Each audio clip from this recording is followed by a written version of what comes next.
I am Anil Kumar. Welcome to my YouTube channel and the website Global Math Institute. As you know, we discuss real test questions, questions that matter. So here is a very important test problem. Let f of x equals to x cubed plus 2x squared plus ax minus 3. Part of the graph of f is shown. Line L is tangent at y-intercept Q and passes through the maximum point Q, P. Find the value of A and the equation of the tangent line L. So you need to basically find equation of this tangent line. You can always pause the video, answer the question, and then look into my suggestions. As you can see, it is one of those questions which you are not really prepared for, right? We don't have such questions in the books normally. You see them only in the test papers. So a solution will really help you all to get very good marks, just as most of my students get. In case you want to learn from me, send an email on the address given. Now let's take the solution of this question. We are given the function f of x equals to x cubed plus 2x squared plus ax minus 3. We can find the coordinates of point Q. Since x is 0 there, that's the y-intercept. And basically it is f of 0. And f of 0 is minus 3. So we know that coordinates of Q are 0, minus 3. Now to find the equation of tangent line L, let's find the derivative of this particular function. Derivative will be 3x squared, power rule, right? 4x plus a. Derivative at q, which is x equals to 0, will be what? So let's substitute. So we get at x equals to 0, derivative will be, substituting x equals to 0, right? We get a, correct? So that is a. Since the derivative at q is a and y-intercept is minus 3, we can now write equation of tangent line L, right? So equation of L will be y equals to, derivative is the slope, right? ax minus 3. Make sense? Minus 3 is the y-intercept and a is the slope. So we get this particular equation in terms of a. Now we really need to find what is a. How do we figure this out? Now this line also passes through point P, and at P we do have a maximum also. So let's find what could be the point P. So since this point passes through P, we can now look into the system of equations with cubic and linear and then equate them. So in that case, what do we get? Well, let's put f of x as ax minus 3, okay? So if I put ax minus 3 for f of x, that is a y value, right? So we're trying to figure out what is the coordinate point of P. First, let's find the x value, right?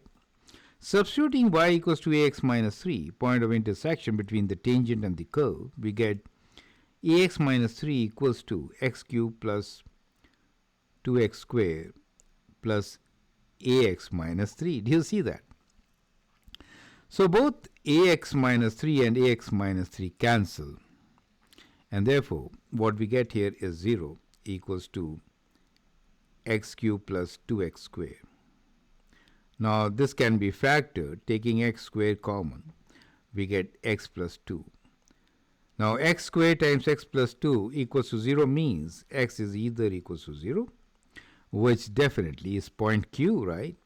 Or x is equals to minus 2. So that means this point is minus 2. Makes sense? See how we found the x coordinate value of point P. Perfect. So we know that it's minus 2, the x value, but we don't know what the y value is. To find the y value, what can we do? Now this is a tricky part, the most difficult part of this question. Right.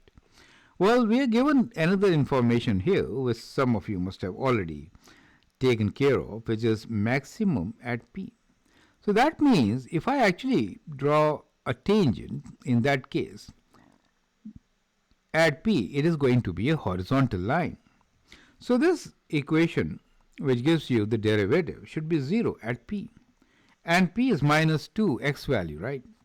So that really means that if I substitute f of minus 2 in the derivative equation, which is 3x squared plus 4x plus a, so let's substitute minus 2 here, right? 3x squared plus 4x plus a, we should get 0 since we have a horizontal tangent at P, right? So we're trying to see at P, which is x equals to minus 2, right? What is the derivative? Slope is 0. So now we can find the value of a, right? So 3 times minus 2 square basically is, you can write 3 times 4 plus, let me write minus 8 now. 4 times minus 2 is minus 8 plus a equals to 0. So we get from here 12 minus 8 plus a equals to 0, and that gives you the value of a as, we can say 4 plus a equals to 0, and that gives you a as minus 4. Makes sense. Once you get the value of a, then you can always write down the equation of tangent line, which was y equals to ax minus 3, right? And so we get both the value of a, right? So the value of a is minus 4, correct? And equation of tangent line L is what? Y equals to a times x minus 3. That means minus 4x minus 3. Makes sense? So that becomes the equation of the given line. See how beautifully we have solved this problem. So the idea here is to first find the y-intercept point Q, and then write equation in terms of A, the equation of tangent line L. Identifying that point P is a maximum with a slope of 0, use this equation for the derivative to find the value of A, right? Before that, we found where P is, right? And that helps to solve. So I hope you get the idea. Now, these questions are very popular in test papers, many of them. Every year, one of them will be there for you, right? So here is the second question for you to do. I would like you to pause the video, answer the question, just to practice. Exactly similar situation, right? And I hope you get good practice. Perfect. So once again, if you want to join my classes, feel free to send an email. We actually work with real test problems, and therefore, most of our students get very, very good marks. And there are no surprises in the test, right? Because we are actually working with test questions. Perfect. Feel free to write your comments, share your views. If you like and subscribe to my videos, it'd be great. Thanks for your time and all the best.